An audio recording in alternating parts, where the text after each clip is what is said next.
Ninatuluka usiku wata miseu inalichete, ndinachula zina lako mundima,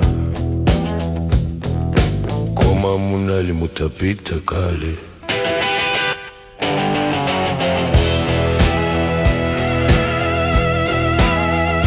Nditatsegula chitseko mochedwa, mtima wanga utazindikira kuti chikondi sichidikira, ukachita mantha chimachoka. Ndinakusaka, ndinakusaka, mise umo mapemphero sweka, chikondi sichidikira kosaza, ukachipewa chimapita.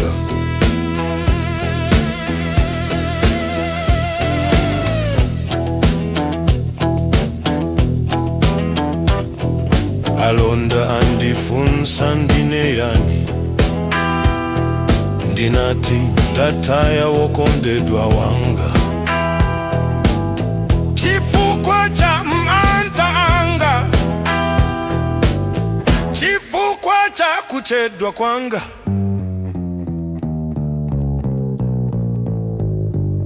Ngati ndikakupeza ninso sindikusiyani, mtima wanga walipira mtengo wakukhala chete. Ndinakusaka mdima mpaka mawa, zimene chikondi chimachotsa mwaka chete chete.